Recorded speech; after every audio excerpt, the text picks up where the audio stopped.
Stream that says you are live, so we're live. Hello, everybody. Welcome to episode 7 of Bugs to Men. It's not spandex, according to Dr. K, but we all know it's secretly spandex. I am your lovable, yet charming, yet really weird host, Gary, and Reggie let me run the asylum again. So I took two of my favorite inmates, and right now we're going to talk about Power Rangers. I have pulled him from the tweets and the streets, and he's live on your screen. Mr. Tommy Lulu, how are you, my friend? I'm doing good. I hope you know I've been saving that for a special occasion. It's fine. And then joining us also live from his very beautiful house with all of his toys. My dear friend Josh, aka Shinkin Red 813. Say hello, my friend. Hello, everybody. So it's another Saturday. I'm retweeting my own tweet because I have to for the show. So we're here to talk about Power Rangers, and feel free to ask us questions and interact with us in the chat. All right, so we're gonna look at the topic list. The first talking point is overall thoughts on Hasbro's ownership.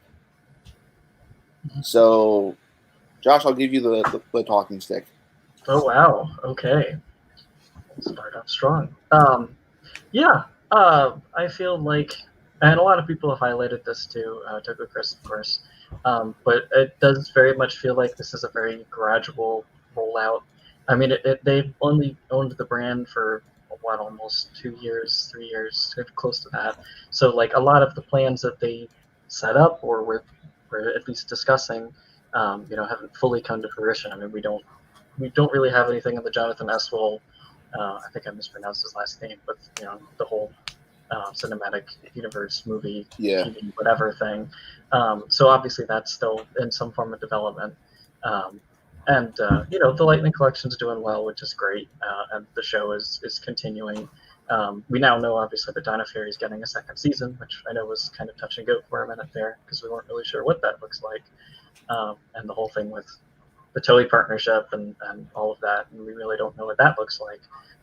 But it does feel like they're in the initial stages of the ownership of the brand, but they do seem to be slowly integrating it into more things and highlighting it, which is encouraging.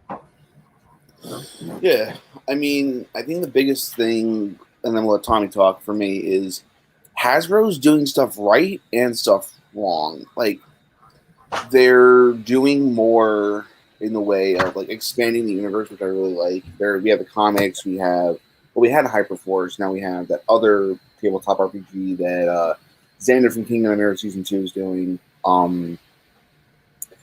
Hell, Phantom Rangers getting got his own. Is that a one shot or is it an ongoing series? I don't know. It's an ongoing, I think, or it's going to be an ongoing.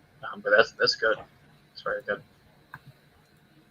All right, Tommy, what are your thoughts, and then we'll talk about. What I think Hasbro's doing, as you said before, like Hasbro's doing good stuff. Like Lightning Collection is pretty good so far, even though they have their hiccups.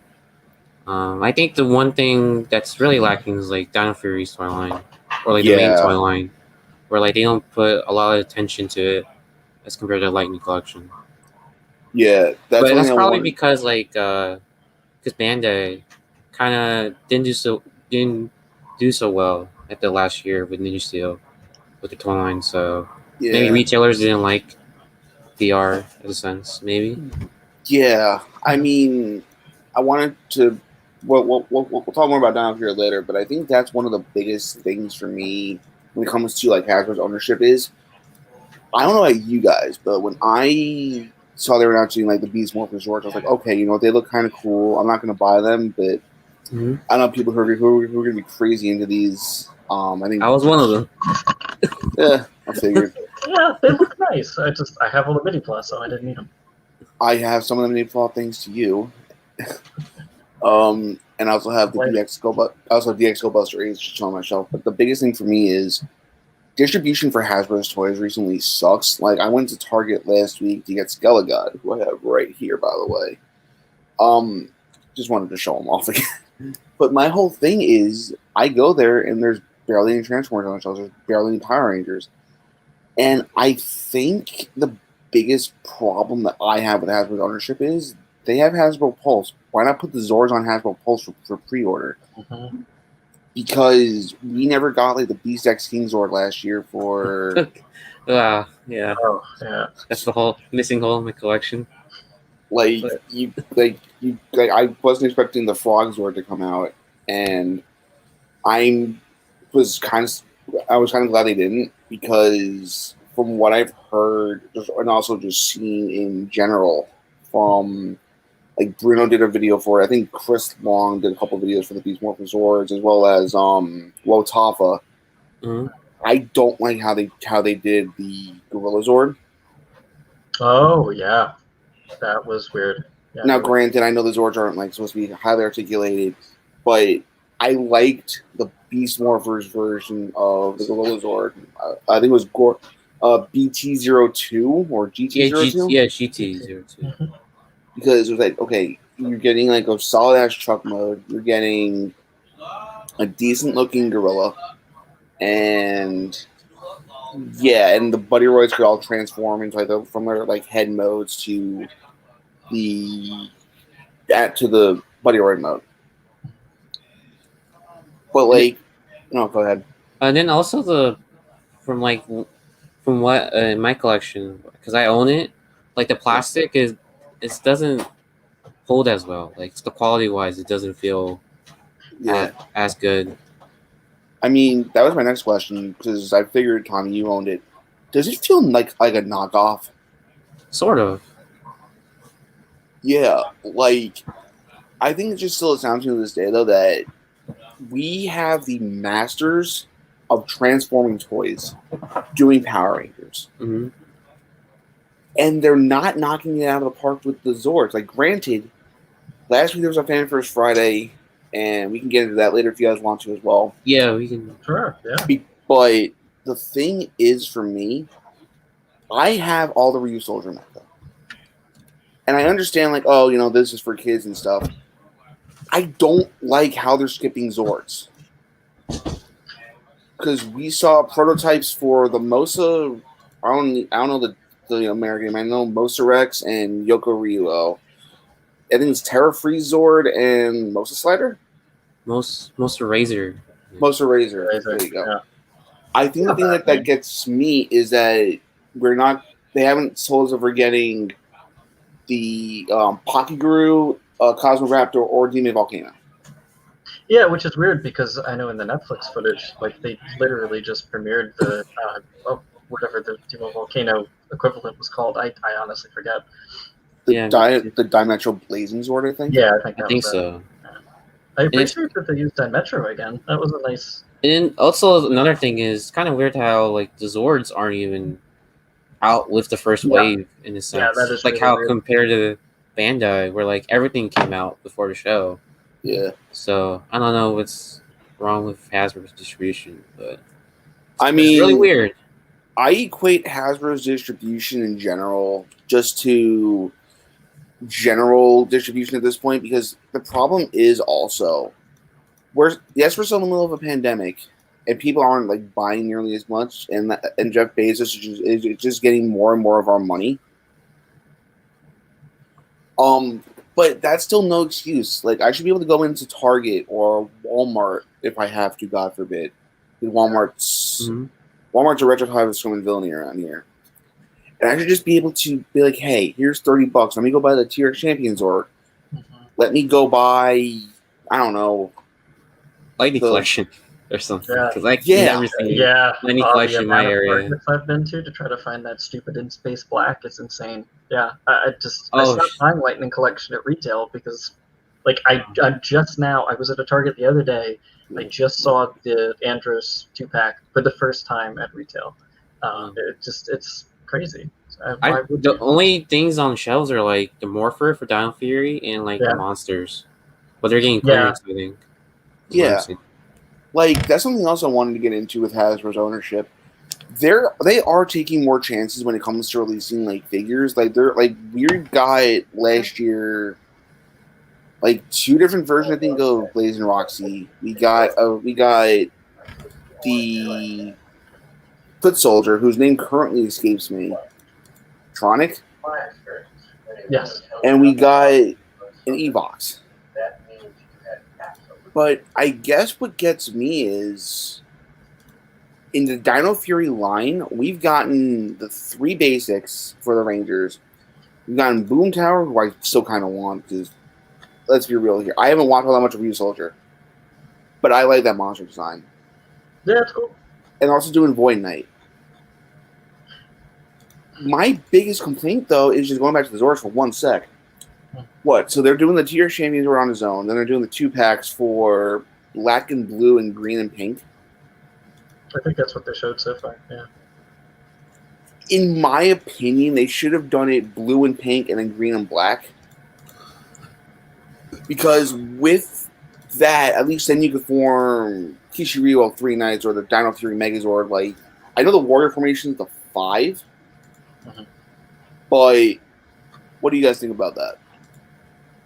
I think they'll probably end up doing what they did with Amazon and the online exclusives, where they're going to put them all together in a box set and probably be able to do the the Megazord and the 5 Knights. But still, yeah, it is a little bit weird. I guess they wanted to split them up, but I would think if you package, like you said, red, blue, and pink together, that would be smarter, because then you have at least a couple different functionalities within that product, rather than, okay, you could do the big robot, and you could do a couple little things with the big robot, but you got to get the other dinosaurs to do like the actual Megazord combination. That does seem a little bit strange, yeah. Yeah, what do you think, Tommy? I agree with Josh with how they should do 3 Knights and like package Tiger Zord and the Stegosaur. So yeah, I agree. And I mean, also just tell us for getting like the Diametro, Cosmoraptor, or the Pocky Zord, so you can make everything. I don't want a repeat of the Beast X King Zord debacle from last year, because for anybody who doesn't know, they released 5 Zords in the Zord line for Peace Morphers. They did the Cheetah, the Gorilla, the Rabbit, the Stag Beetle, and Mantis. It's called the Mantis or something. Yeah. They did do that. Why? It's a I don't know. Kabuto beetle. It's a rhinoceros You beetle. could have just called it a beetle and just called it end of the day. But like, that made... I was watching Beast Morphers and said, "Oh, I've been infused with Mantis DNA." No, you haven't. You are infused with rhinoceros beetle. I can just talk later about Beast Morphers because I can, but no. Also, real quick, I just want to say I don't like what they're doing with the Ryu Souls. oh yeah, geez. those are not good at all. Yeah.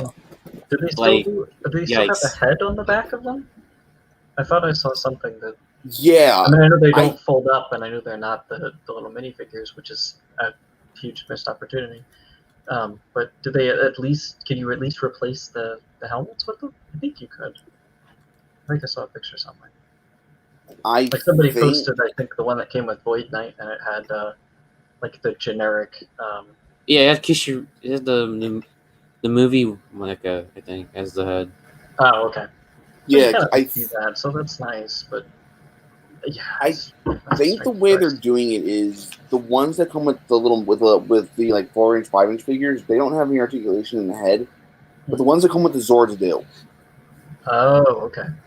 Yeah, I think so. And it comes with like a little thing inside where there's like the Ranger for the Megazord, I think. Yeah, like I think the biggest problem with those is, I don't know about you guys, I want articulated Ryu Souls. Yeah, that would be cool. Yeah, that'd be cool. I think the Bandai Japan did some. It's like a bath toy thing. The in the last mini plus set too, they did a special just like slightly articulated Ryu Soul. Like the arms could move and had elbows and knees and stuff. Just kind of a neat little throwaway thing they did at the end of the line. But yeah, that would be cool. I mean, like a little 4-inch posable, or whatever 5 1/4 inch. That would be neat. Yeah, cool. Yeah, I mean, they have Titan Masters. I mean, you could. I know it's not necessarily the same, but like you could probably borrow some of the tooling or at least some of the ideas. I wonder too if Rangers has a lower, like the show line or the gimmick line has a lower budget than Lightning Collection or some of the other brands, because it does kind of seem that way. Yeah, I mean, I could see that being a thing, but at the same time, I don't understand why the show toy line is such a low, Priority? Yeah, I had a that's brain a fart. strange choice. Okay. So, Because here's the thing: when it came to Bandai did the legacy figures, which they were the legacy figures. yeah, they had issues, a lot of issues, especially distribution in case of But assortment. they had the Zords, they had the Morphers, and they had the what's it called? But they also did very cool things with the Zords and like the main line. Yeah, Zord Builder. Oh, Zord Builder Zord thing. Builder. Like- Builder was pretty good. I collected a bunch of Legacy Zords and the Plesio Charge Megazord because that's my favorite Zord from Dino Charges / Code Uger. But even Bandai knew, was like, yeah, we're going to do figures for like, the Core 5. We're going to do like the Ninja Master mode, I think it was called. Like the cockpit mode. They did the Chosetsu armor for a couple of the Rangers. They did. Yeah. That's right. They did a couple of monster figures. And they at least did all the Zords. For Ninja Steel? Yeah. Like most of it. They didn't. I don't think they did a It's Surfer. Yeah, they didn't do Surfer Mario and they didn't do Dino Mario for obvious reasons. Yeah. Yeah, Dino Mario wasn't. It wasn't in the show, right? Was it? No. Dino Mario might have only been in one episode. Let me double check. I honestly, I don't remember Ninja Steel. That's I like. didn't watch the second season of Ninja Steel. It wasn't that interesting to me. Yeah. I watched the 25th anniversary special for Ninja Steel. I watched the finale and I said that was a thing that I experienced with my eyeballs. Yeah. So according to Power Rangers Wiki, Dino Mario was never in the show. Oh, okay. All right. That doesn't surprise me. With movie stuff, I know it can be Yeah, a little bit weird with rights and stuff. So. He was in the Ninja versus Tokyo movie. He was in the Ninja reunion special. And of course, he was in the Dino movie with the Ninjas, the summer movie. But all right, so that's enough bashing on Hasbro, unless you guys have anything else to offer. Oh, actually, one other thing I wanted to talk about. I was just thinking. I'll say this much: they're making the show kind of enjoyable. Yeah. I don't know how you two feel, but Yeah. no, go ahead, Tom. I think Dino Fury.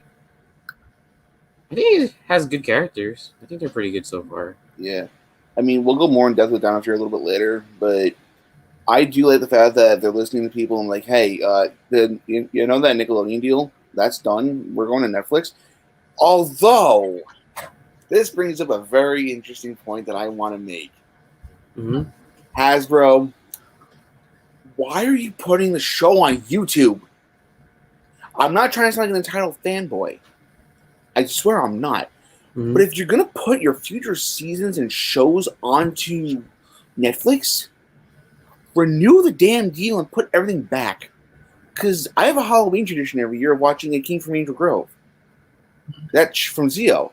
That show's concept is so absurd and hilariously awful that it's so good.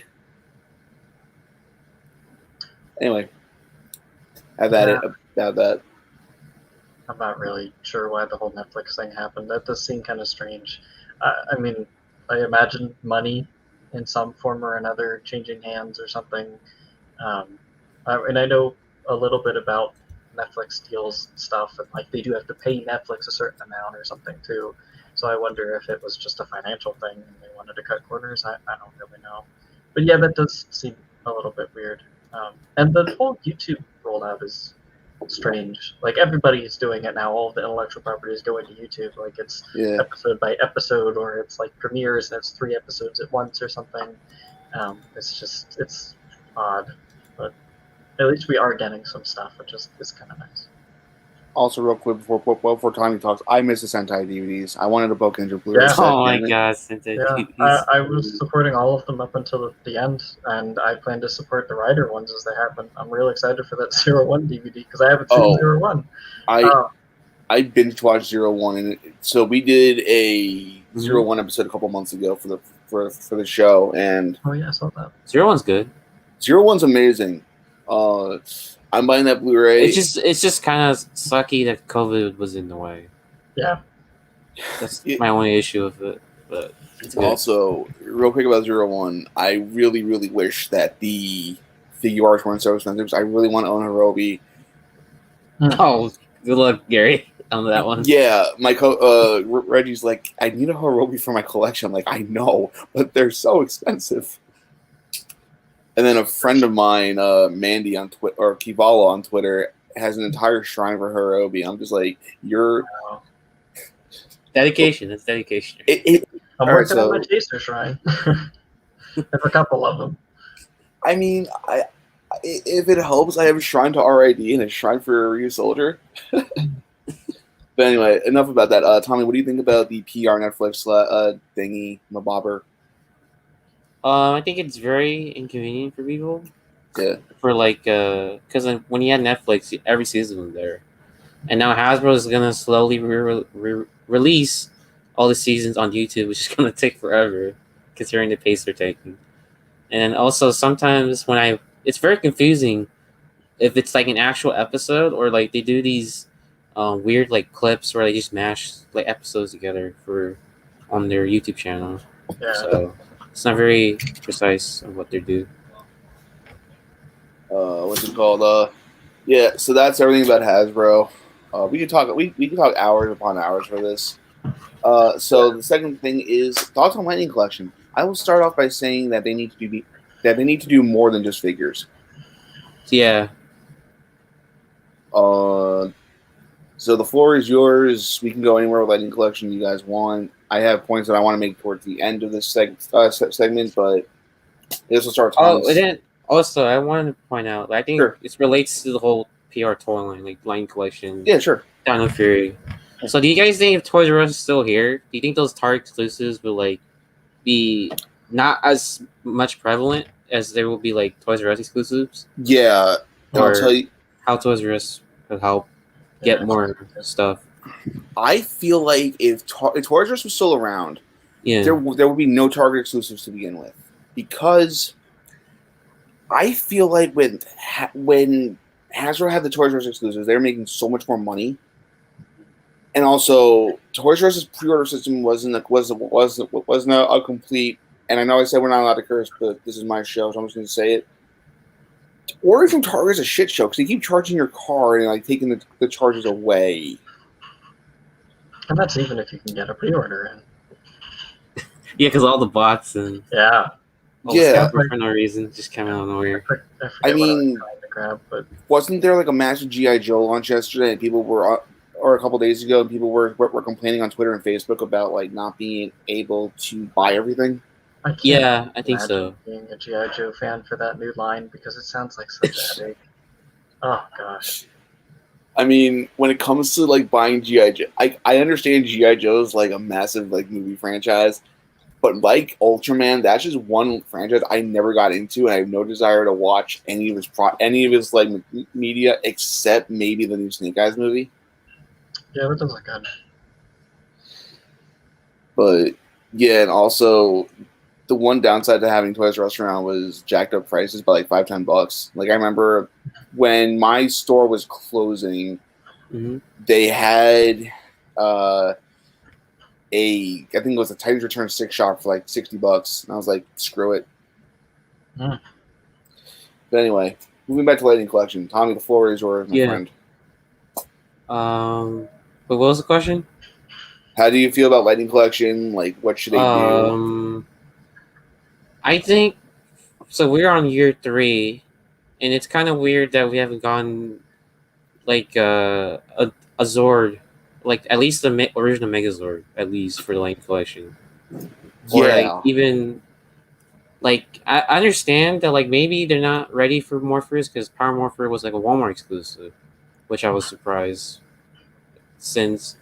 and now we're getting the Pink Ranger Morpher, and like it's kind of weird that like I guess they're still reusing that mold, but like I guess they're kind of testing their waters with like Morphers and Megazords because they're like a lot of money to make. I'm not sure, so Yeah. I just hope for more stuff for like Morphers and Zords because it'll be interesting what they could do. Yeah, even with the helmets too. Like I really wasn't a fan of the Bandai ones because they looked too big and they were very expensive, which is not that bad in comparison to like I would say Anarchy because it doesn't really apply anymore. But like, and I have the white one right here. Oh, but that's like, cool. these are really nice and they fit my little face, which is great. And I have this one, and I did get the Tyranno Ranger one, the MMPR Red, and I really liked them. But I wish, like, obviously, it'd be great to have red, white, and green. Being somewhat of an MMPR fan myself, and Zoo Ranger more specifically. But I just like them to just do other seasons, and I feel like that's kind of pretty much everybody seems to feel that way about the line as a whole. Like the weapons and stuff are cool, and like I really love the Mammoth Breaker or the Power Axe. It's one of my favorite Sentai weapons of all time. So I'd love for them to do something related to that before they just shift away from MMPR forever. But just non-MMPR stuff. There's plenty of other Sentai seasons and Ranger seasons that I really enjoy that I would love to see some product from or something. Like if they did something for RPM or like, God forbid, Turbo or SPD or something like that. Especially since some of those are more popular, like SPD is one of the most popular in the brand right now. Yeah. So just more stuff that's not MMPR, but at the same time, I kind of get it. Like they do MMPR because that's the recognizable thing, and that's fine. I just don't want them to just dwell on it like Bandai did for a long time. I mean, I guess my whole thing is because I'm actually looking at like the entire timeline of the Legacy line because I'm curious myself. So the first release was the Legacy Megas. Wait, what? I just lost my train of thought. Tommy for a second. Okay, yeah, all right. Armentan walked in, so it's all good, dude. So I'm looking at like the Legacy Megazord that was released 2013. Like we got up to the Legacy Ninja Megazord. And that was that's showing Megazord. That's showing Megazord. Listen, I went into that. I went in getting that figure, and I was like, it can't be nearly as bad as like you were saying with like, the shoulders on the bare leg like not like holding up, and like the Falcon's Roar connection not being that bad. Oh, I was wrong. It was that bad. Yeah. Can't be that bad. Let me put it this way: I couldn't move the Ninja Zord's arms at all without the entire bare leg moving. And when you move the bare leg, the Falcon Zord falls off. Yeah, you literally have to hold that bare leg there as you're turning the arm so you don't knock anything off. Yeah. I got really lucky. I got mine at like deep discount at Barnes & Noble when they were getting rid of them. I actually just sold mine. I'm much happier with the mini flow one. Yeah. But like we're getting like I'm just looking at everything that Bandai did. Like we have all the legacy figures which should have came with their weapons and not build the figures in my opinion. And I know like 89% of the people I talk to talk about that. Yeah, so I didn't go into the line. I guess in defense though, like if you look at the Lightning collection, like we do get some cool weapons and stuff now, and more of the recent releases since the change in leadership over there, we are getting more of the signature weapons for different characters, which is great. We should, but like even they aren't hitting everything.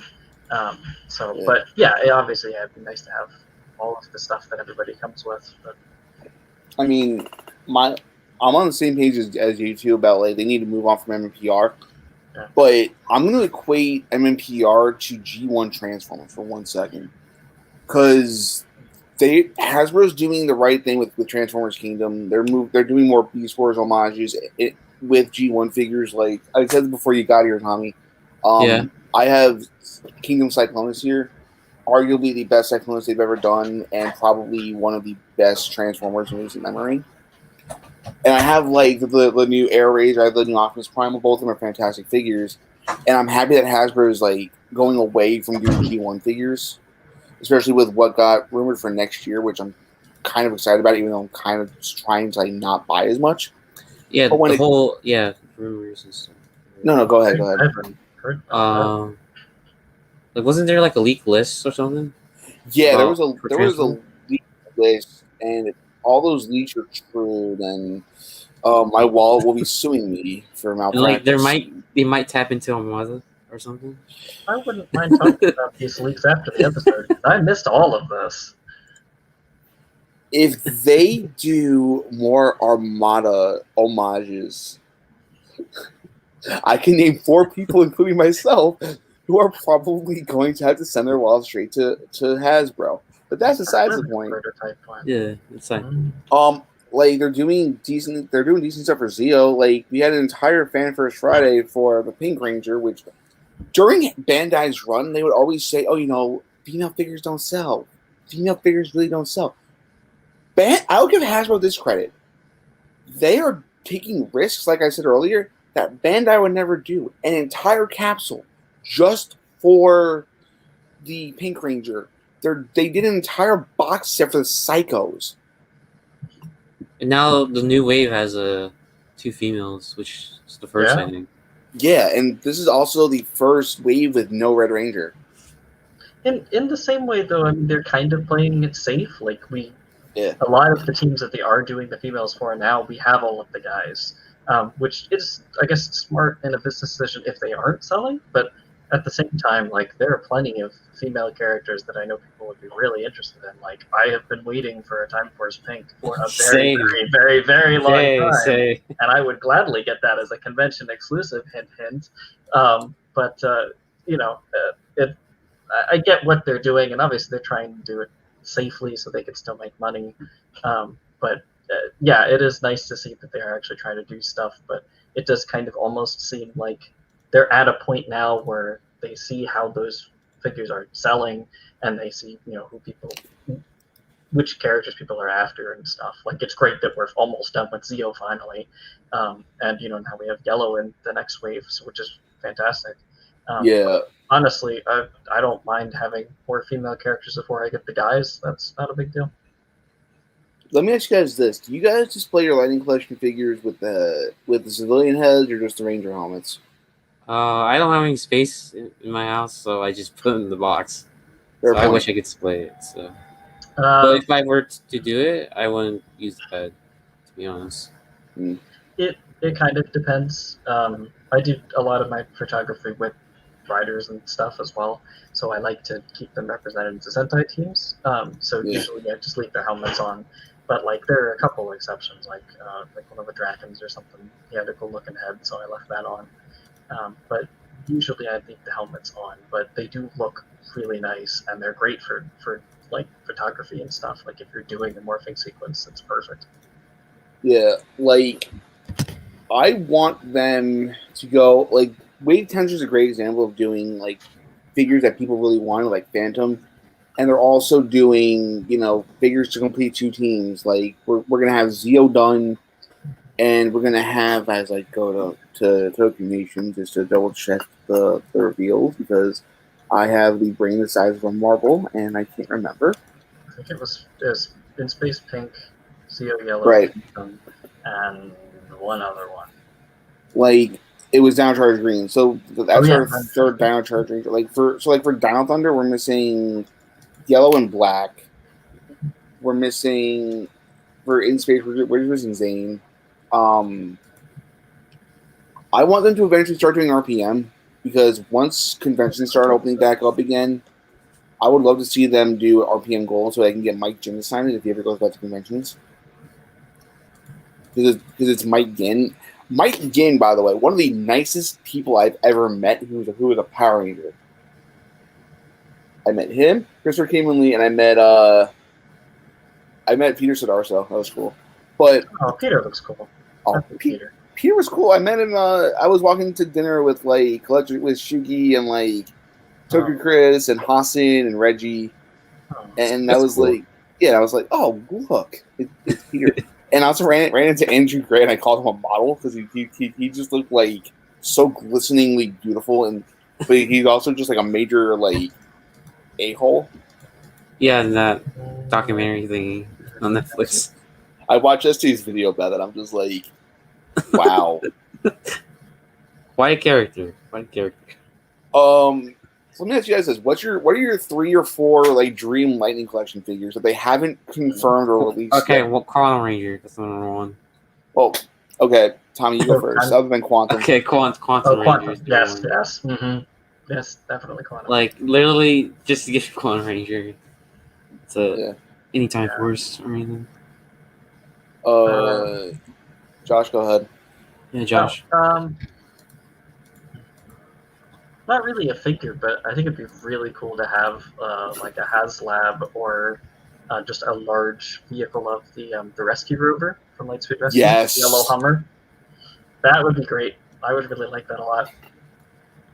But like as far as like figures go, honestly, just the Red Turbo Ranger. I really like Car Ranger, and I just really want those suits.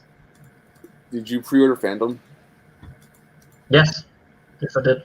Yeah, Phantom's another one. I pre-ordered him too with Cassie because I wanted complete in space / turbo. I pre-ordered Phantom because I was like, okay, the meme is officially dead. We have a posable Phantom Ranger figure, and he'll look cool fighting King Sphinx on my shelf. It'll look even better with some Tenkas. Yeah. Listen to me. Or of Andros. That was cool. Or I need to find a Tenga in my local area. There's a shop that I've been putting off going to for the past couple of weeks or the past couple of months. The last time I was there, I found out that Lightning Collection Bite Down Thunder Ranger. Oh wow! That I sent to Chenix. Oh, the Dino Charge one. No, Dino Thunder. Oh, the Legacy. Oh, Walgreens. No, the Walgreens exclusive Lightning Collection one. I ended up there. Oh, the white one. Oh, yeah. Okay, I thought you said black. I was like, Trent. Black. Trust me. When they announced the Black Down Thunder Ranger, I'm pre-ordering that because that's my favorite suit from Down Thunder. Yeah, it's a really good suit. I'm surprised we haven't gotten him yet. He's literally Tommy. Yeah. Yeah. I'm gonna just point out something that Evangelist said on an old episode of WTF with when like the Lightning Collection was shown off. They did the good Tommy first. Like they did wave 1 was White Ranger, Lord Zed, Dino Charge Red, and Shadow. They got fan favorite suits out of the way first. And I'm just still over here waiting for them to finish Dino Thunder, and then they're probably going to do a convention exclusive Super Dino Mode 2 pack, and I'm going to be like, "Here's my money. Here's my money." I would honestly, I'd be more interested in the Battleizer. The last Mr. Fantastic Orange. That'd be cool. I don't know how they're going to do that. Can they do a 2-pack for a convention with the SPD Battleizer, please? I would love to see the Time Force Red Battleizer. Oh, that is a beautiful suit.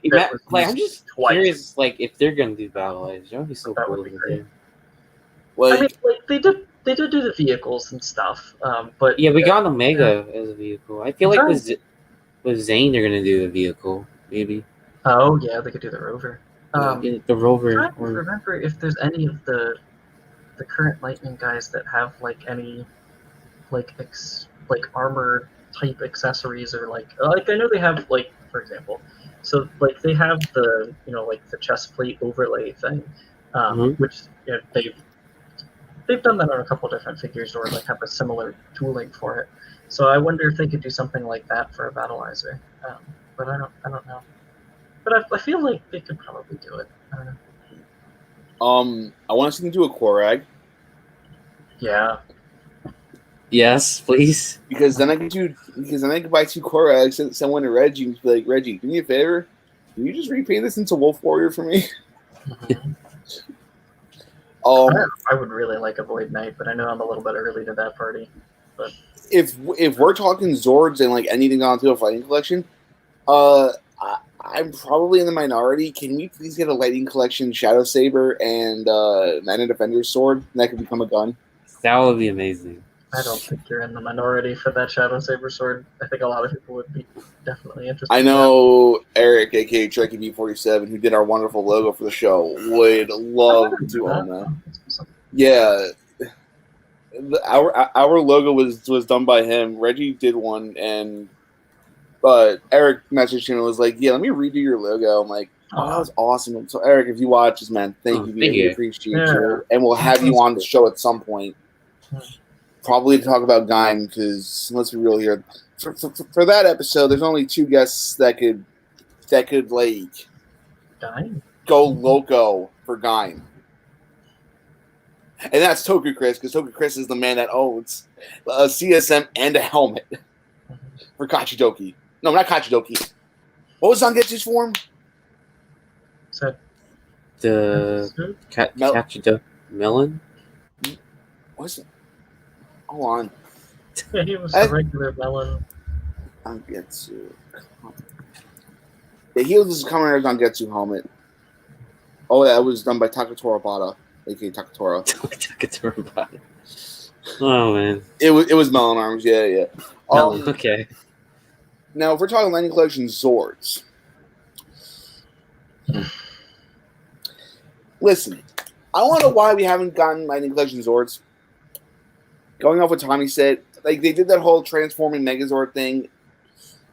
That, in my opinion, that was an experiment for the Dino Fury Zords, because we got the 2 packs with, I think, Triceratops and Mastodon. You got the Pterodactyl, Sabretooth, and we got the Tyrannosaurus on his own. Where's my Dragon Zord? Where's my Titanus? You could make a HasLab Titanus for that, and people will buy it. I don't think we need to do a HasLab for the Titanus, though. I mean, they could, but I don't know. I think they could just make that a higher price point. I was just thinking also, HasLab Lightning Collection Command Center. Oh, yeah, I can see that happening. Oh my god, that's gonna be insane if they do that. From the same company that brought you HasLab Unicron for In the Sentinel. Yeah, real quick, going off topic, have you guys seen the aftermarket for that figure? Which one? Unicron? Yeah, HasLab Unicron. I don't want to know because it's probably a lot. Over $1,200. Jeez, that's like an investment. Oh, wow. Honestly, I was on eBay the other night talking to my friend, and I was like while we were on Discord, I'm like, yeah, so somebody bought a Unicron for like $7,000. Wow. And I'm like, somebody give me $7,000, I can pay off my car. jeez. I regret not grabbing one of those and reselling it now. Oh, So it's basically like a PS5, but even more profit. see, but the Like, PS5 is something you can enjoy. You can play games on it. You can play Fortnite and stream it on Twitch. With a Unicron, it goes on your shelf. It goes on your shelf and you don't touch it. If you look at it, it will collapse. It's got a stand. It'll be fine. It's kind I of mean, if we're talking about like other Lightning Collection Zords, I would love to have another Lightning Collection Ninja instead of Ninja Zords. Also, late breaking news. Shout out to Chenix for just texting me. Today is the Ultraman Day thingy. Well, yes, that's right. Tika DVDs are coming. yeah, it's cool. Oh, Tika. Oh, cool. Oh, neat. Yeah. Mr. Cooper is reacting because he's like a big Tiga fan, I think. Oh, yeah. Vaughn Cooper. Oh, Vaughn. Legion of Boom guys. He must be freaking out, I think. I'm telling you right now, one day there's going to be a massive crossover between the Legion of Boom, us, and Geeky Tweet / RR the Streets. And the world will not be ready for that. But anyway, we've gone far off topic. I guess the last Lightning Collection point I want to make is, can we do more Morphers and just shit and just stuff in general? Because I want to see them do like a Lightning Collection Zeonizer, maybe even a Turbo Morpher. Hell, you know what? Give me a Lightning Collection Ninja Storm Morpher. Or even in space, maybe. That's a good question, yeah. I mean, I don't know how feasible it would be, but they could always do one of the SPD morphers and just work out a deal with Bandai and get the artisan ones over here. I don't know. Yeah. They could do their own thing. But that'd be cool. Like have an LED screen or something. Yeah, like I want to see them expand to other series. It's like I said, MMPR is the corporate cash cow. To the sunglasses. Yeah, God, that'd be killer. I want to see them do an actual samuraizer that could become the brush. Yeah, That'd be cool. Yeah. Yeah. That's something that Bandai missed out on too, so that's not a bad idea. I mean, we don't talk about Samurai Morpher or Samuraizer or the Super Mega Force more, because I actually own that. It's in my storage unit right now. I got it for free since I won Big Mike's Twitter giveaway, so I have all the Ranger keys still. Oh, nice. That's cool. Yeah. All right. Moving on, I guess, from Lightning Collection. Okay, so this is a big point. I'm actually going to switch the topics because since we're on the subject of figures, Super 7's figures are a thing. Yeah. They're very. They have a lot of accessories. That's cool, but pricing.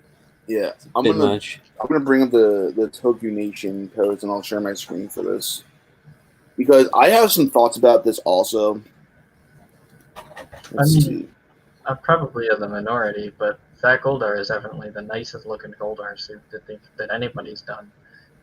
Just the amount of detail and stuff. I don't know anything about Super 7 as far as posability or build quality or anything. I knew that they seemed good, but yeah, I just see that like some of the cool stuff that they did, like the toyetic things, like the replacement arms and the white weapons from the old Bandai flip heads, like that is pretty cool. I'll say this much, Josh, I agree with you. This is probably the nicest Goldar they've ever done. I would love to see them tackle like other series eventually as well. I feel like that's that'll be interesting to do that. It sounds like it's more of a line-wide thing, but I wish that they weren't 7 inches. Like with the monsters, I don't think it's really going to be that much of an issue. But like, if I want to get one of these to fill in a hole in Lightning Collection, or if I like a build better than something that Hasbro did, I don't really have that option. But now, I guess that's a Super 7 thing. I have a question. Is this sword the Sword of Light? No, somebody mentioned what it was. I think somebody said it was the Sword of Power or something. But I have no idea what that is. It's been a while. It's been a minute since I watched MPR. Yeah, but I like the fact that they're doing more. I love some of these deep cuts, though. Yeah, if this is the way that they do like figure arts scale, like figure arts like articulation in like a decent line, I'm all for it. Especially since they killed the Sentai figure arts before I got they finished the Bokengers. I also just love real quick how with Tommy you have that gun. Yeah, you have the foam gun. You have like the original, like it's like they said, the flip head weapons. And also a fully painted dragon dagger. I kind of wonder too. I know we haven't gotten to it yet, but on the Trini picture, her toyetic versions of the white saber daggers or whatever they're called, I forget. They have the holes on there, so I wonder if they plan on doing all of the MMPR team.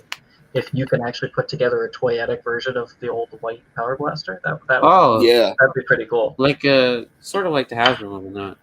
Yeah, because the original Fliphead ones did that. Oh yeah. That'd be cool. But that's a neat little extra feature. Yeah, I mean, I also really want to know. I'll say this much, just to go back to what Josh said. They are doing some deep cuts. Like they're doing an Aisha head. They're doing a Trini head that and the heads don't look awful like Lightning Collection ones do. No, I think the Tommy one looks not that great. Like the weird when he's angry, like it looks weird. I'm gonna go back up to that. Looks a little bit weird. Yeah, just on the right. A little extra eyeliner there. Yeah. I mean, that looks weird. There are a couple shots that does match from, but yeah, it does look a little bit. It does look like he's about to Hulk out. Am I wrong? Yeah, that's true. Yeah, he's about to Hulk out. Now, we'll get to like the other two figures in the first wave in a second, but I have one really interesting question. I wonder if the Dragon Shield is going to be a bitch and a half to, or rather, a real pain to, what's it called, to remove. I know on the Lightning not Lightning Collection, the Legacy figure, you couldn't change the Green Ranger shield off of the like the armored Tyranno Ranger. without having to like break the figure. Yeah, I had the Legacy green one. I still do actually. And yeah, that was weird. I didn't realize that they built it that way. That was a really strange decision. But yeah, I remember that now. I forgot about that. Like I said, Hulk out Tommy head. I love it. I want this Goldar. I think it'll look better than the Lightning Collection one. A and B. Yes, it's $55, but you get so much crap with it. Like, honestly, though, I mean, if you had to compare the two of them, they're both really good renditions of that suit. Like, just obviously there are some extra details with this one and the accessories, which are great. But like, all things considered, like all of your options for that character now versus, anything in the past is really, really good. Like they just really knocked it out of the park. Also, the putties. I wish these weren't $55 a piece because I would actually like to get a couple of Super 7 putties. I kind of wonder if maybe they'll. I don't know if they would do this, but maybe release one with fewer accessories and a lower price point as like an army builder thing. Mm-hmm. I don't know. This one got me. This one looks awesome. Yeah, that is pretty cool. Like, it looks about as articulated as the Soul Chigokin one that Bandai did, what was it, 3 years ago at this point? 4 years ago? Somewhere around there, yeah. So if you want to get a highly articulated Tyrannosaurus Zord and you don't want to have to pay like $800 to $1,000 for one, buy this for $55. It's on Big Bad Toy Store, I believe. Also, the painting looks really nice in the sculpting as well.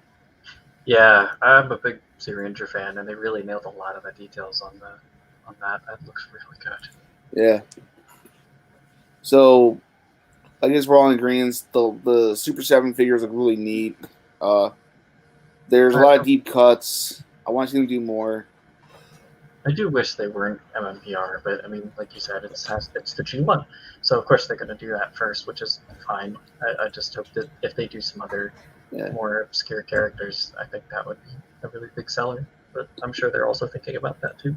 Also, I should say this also, like, it may seem like we're doing a lot of Hasbro bashing for what they're doing with like the ownership. We're just three fans who, at the end of the day, we love and we care about this toy line, about this show. And I don't know about you guys, but my first season of Power Rangers was Turbo. Actually, no, it was actually in space because I had like the VHS tape with the entire Psycho Ranger arc. But I remember my first ever like Megazord was the Turbo Megazord.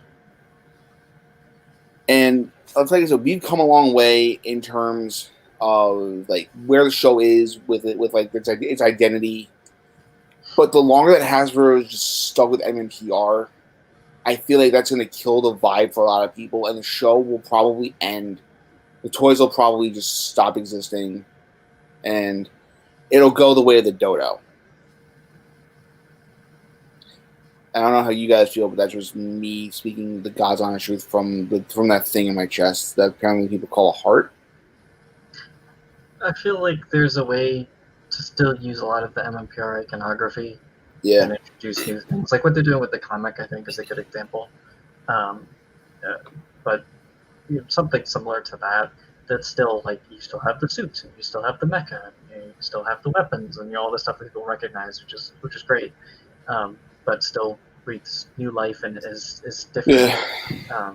But then also with a TV show and then whatever's going on with the older adult targeted project, you do have new stuff hopefully that continues to be fresh and different, but still honors the legacy that came before it. But yeah, it's tricky, and I know they're probably doing it because of money and because it's the most recognizable. But yeah, I do kind of agree. Like they do need to shift at least a little bit or as much as they can away from it. And just embrace the other stuff or embrace new stuff. I think that there's a good example of that. What do you think, Tommy? Because like I said, this is a show follows. I think like MMPR is always going to stay regardless of if we don't like it or not. but they just need to figure out a way to balance it in a way where like for example, like they were re-releasing Pink and Yellow in those 2 packs, when like in the aftermarket they're like super expensive, especially when you're trying to find Pink and Yellow because they're super expensive for no reason. And they should do like exclusives that like people would want, maybe like not like they did like a comic like the GameStop Pink Ranger with Associated. Yeah. Like obviously no one is interested in that except like hardcore people, but like a cooler way to entice that figure would be like, oh, having a head sculpt that's like a comic version of Kit Kimberly. Why not just Or something. re-release the same tooling and just give us Dragon Shield? To Yeah, or that. Yes. Yeah, like in the a comic. lot of Yeah, people would be exactly. into that. It's like stuff like fans like recognize, not like this weird like variants and stuff. Yeah. And granted, like the Velshooter thing looks kind of cool, but Yeah, I don't care if it have. But I mean, if they did an armored version of it, yeah, I'd armor probably version. be more interested. Yeah, I think like my biggest thing also just is I don't read the comics. I'm gonna be dead honest with you guys. Like, I'm not the kind of guy who has a comic book. Well, that's why I do have a comic book shop. That's like a 20-minute drive for me to go to. But I don't have the mental capacity to read a lot of stuff after working 8 hours anymore. Like when I was working at McDonald's, that was fine because I would just look at the screen for like 6-7 hours and occasionally do other things. But when I work now, it's just like I look at a screen for 8 hours and nonstop, and it's crazy. And it's not that I don't want to read them, but like I want to at least read Shattered. I almost said Shattered Glass. Like, this isn't Transformers. This is Power Rangers. I mean, there's some similarities there, but yeah. I mean, listen. I mean, listen. Hasbro's doing all the right things with Shattered Glass. They're doing an entire subline Shattered Grid. Yeah. on. No, I was talking about Shattered Glass Transformers for one second. Okay. Yes. They're doing Shattered Glass figures as Hasbro Pulse exclusives. I have Ratchet and Prime because I got those for like $50 together, and I was like, I'm gonna cut the rest of the line. Nope. You have weddings to afford, Gary. And then Jetfire's coming out, and that's gonna be like $100 figure, and I'm like, that's too much for Shattered Glass Jetfire. I guess they got to re-release that Commander Class mold somehow, but a repaint is not how I anticipated they would do that. I mean, it could just be like a giant Chuck Testa moment, and they're just gonna do like, oh, here guys, here's the 06 Classic Jetfire Shattered Glass version. Enjoy. No, but I want to read Shattered Grid. I've heard nothing but phenomenal things. Shattered Grid is definitely one of the highest points of the comics. Yeah. I would also, and I know everyone's like mixed on him. I would love to see Linkara doing a top of the fourth wall about it. But aren't they good though? Doesn't he do bad reviews on comics? No, he does good comics too. He does. He did. Well, so here's the thing. So he does like Patreon sponsored reviews too of like good comics. Like he did an entire review for Blackest Night, which is an event comic from DC. He's done an event comics month like 3 or 4 times at this point. He's also done the Turbo Beetleborgs Metallics crossover comic, which exists, by the way. That's cool. Sounds like, cool. And he's also done like videos for each of the Star Wars prequel and I think the sequel comics, except Episode 9, which never came out. Didn't somebody in the fandom work on that Turbo comic? Like, was it Tom? Was it Soul Link? Was it Tom? I forget. Somebody was an inker or an artist for some of the comics back in the day and worked on something Beetleborgs related, but I don't. It might. That's fucking cool. Dude. I'll have to ask him about it. Yeah, it's cool. I would love to interview like the people who worked on like the original comics and stuff. Like, if I know what it was like working for Saban. Yeah, that would be interesting. Yeah. I mean, if anything, I want to interview Kerrigan Mahan because Kerrigan Mahan's awesome, and also Campbell Cooley. So, let me ask you guys this: because I've been to PMC, I've met several actors. I met Robert Axelrod 10 years ago. Wow. Yeah. So let me ask you guys this: that's old. Who are your 3 PR actors that you would love to meet? It's a good choice. It's a good question. Never thought of it. I'm making you think, and I like it. Yeah, no, this is a good question. I'm impressed.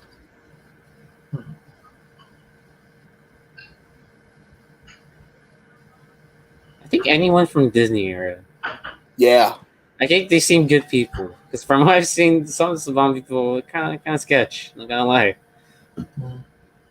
So anyone from Disney. Really love to meet. Oh God, I'm blanking on his name now. The guy who did Shadow Ranger and. John Tui. Yeah, John Tui. I'd love to meet John Tui. He seems like a great guy. I had another one, but I forgot it. Well, David Yost, I think would be really cool. I'd love to meet him. He seems like a nice guy. And for a third, maybe Erica Darville. I think that'd be an interesting conversation. I would love to meet Erica Darville. I already met Mike Ginn, so Mike Ginn's awesome, like I said. Yeah, I would like to meet him too. I've heard really good stuff about that. Back when he was doing Twitch streams, I was actually one of his admins in his Discord channel. Oh, I didn't know he was doing Twitch. Oh, cool. Yeah, him and Christopher Keeman Lee do a lot of Twitch streams, apparently. Or they did. Oh, wow. What's it called? No, but I want to meet Campbell Cooley. Campbell Cooley's talked to me a bunch of times on Twitter. He's awesome. He seems like a nice guy. Yeah. And I want to meet John Tui also. John Tui. Yeah, that was the other one I was thinking of. Yeah. Or that might have been one I mentioned. I don't remember. Yeah. It's a good question. Also, real quick, have you guys seen the Innovation Point Metal Thunder Megazord? Yes. Oh, the figure? Yeah, there's Show Wait, Z. Is that actually releasing? Yeah. I'll share my screen real quick because we actually have a pre-order up on Show Z's store. What? That's been developing like hell in like 2 years or something. I've seen that. It's been in 2 years ago. It's been in development hell just about as long as Duke Nukem Forever at this point. Oh, okay. So there's a pre-order up here. Full price is $265. Wow. Okay, pass. Yeah. Hard pass. Here's the thing, and I hate to keep bringing this up. I want this. Mm-hmm. Especially since it looks like there's a rumor that they're doing either the Zeal Megazord, the Turbo Megazord, or they're doing the Ninja Megazord next. Wait, really? Yeah, I saw the Holy. picture of the Turbo Megazord, and that looks really, really nice. This looks like it appeals to me. However, The price though, Gary. Point, though. The price, Gary. It should be at least 100 or And it feels like 80. I'm gonna control myself. Oh, go. It doesn't even deform. Like, they don't even try to replicate any of the forms. Like, if you're paying that much, I would like them to at least try to accomplish some form of a transformation or deformation, like where you take the parts apart, put them back together to look like something. Oh, like a mini claw, right? Or something? Yeah, or like even like some of the transforming Gundams where they don't actually transform. okay. You take them apart, put them back together. Okay. But yeah, like a mini claw or something. I mean, I don't. Obviously, they're going for a very stylized like articulation, which makes a lot of sense. I want this. Not at So this point. No. See, Tommy's just going to keep saying the price. I understand that.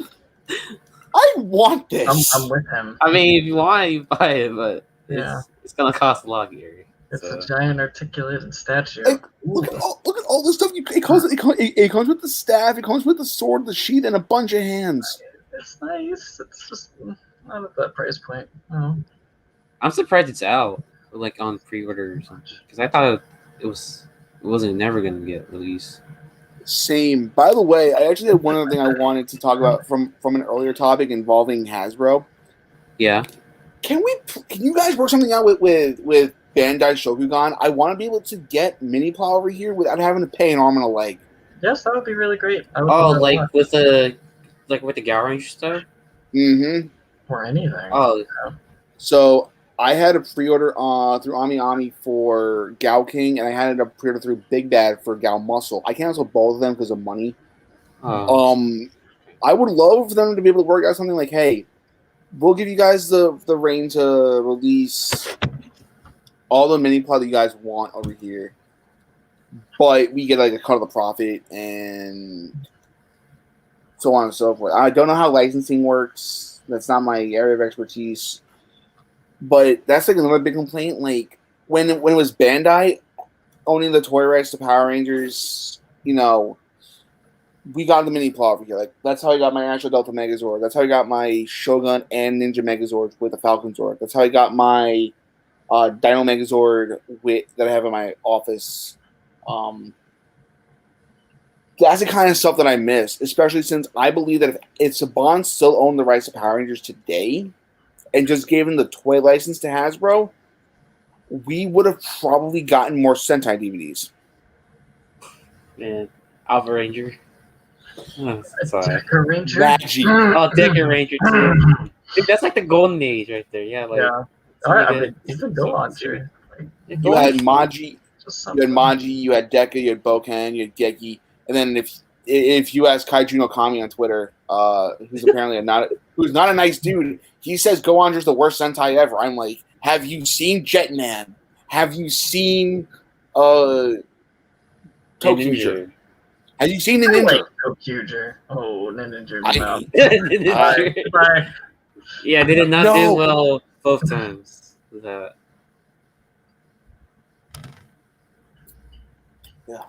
Anyway, so moving on from there, let's talk about the Green and Black Dino Fury debacle because it's time to. Oh my god. Oh, okay, sure. We could talk So about I gotta reshare my screen. I had to go back to Tokyo Nation and reshare my screen. Reggie, I hope you know I love you. Thank you for letting me do this today. I hope you're enjoying your vacation, my friend. Oh, where's he on vacation? I don't. I don't know. I just know he was busy this weekend. He's like, yeah, the show is yours. I think he's seeing his family or something. Oh, okay. Oh, well, that's cool. All right. I always wanted to meet Reggie. Maybe another time. Yeah. Well, Don't worry. You guys will be back probably because there's so many topics that we have planned. It's not even funny. All right. So share screen. We are going to share the screen again. So this was from Fan First Friday, which, by the way, real quick, I like the whole concept of Fan First Friday. It's like, hey, we have an entire live stream dedicated to us. Especially with, like, no cons happening. Like, SDCC is at home this year. PulseCon's in September. Isn't Walmart doing a thing, too, at some point? Yeah. And Target.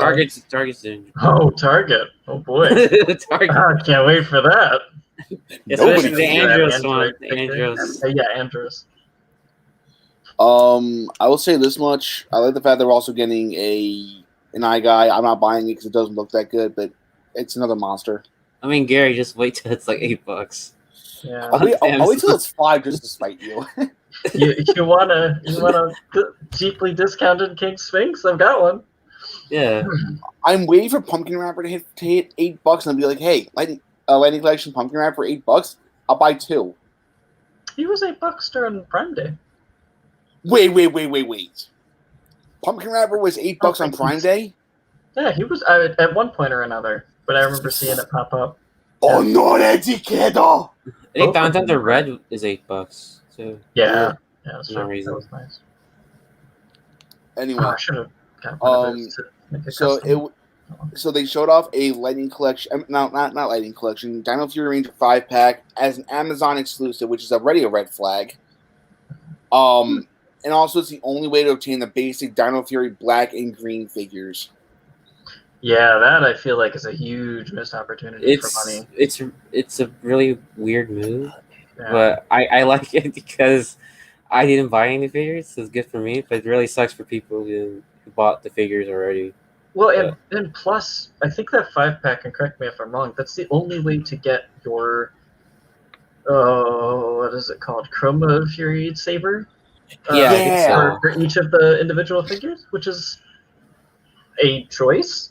Yeah, that they so made. bizarre. And I'm like, it looks like Void Knight's at least coming with one, which is nice. But I don't understand why they did that. That's really strange, especially since they featured them very heavily in the first at least 12 episodes of the show.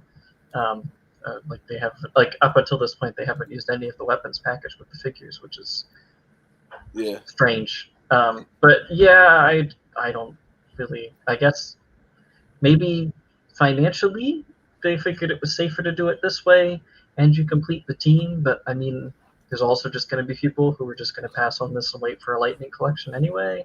I don't know. I mean, I Did look they at do it. this with Beast Morphers? Did they do a 5-pack with all of the? Yeah, they did it with Evox too. He was part of that. Yeah, that's right. Okay, Amazon. I was trying to remember if they did or if they didn't. Have they done a gift set for every season since Samurai? I think so. Yeah, I think so. So I'm trying to think. 'Cause I was actually watching one of Bruno's videos recently, and he was like, "There's a Toys R Us exclusive Mega Mode pack that had all 6 Samurai Rangers in their cockpit.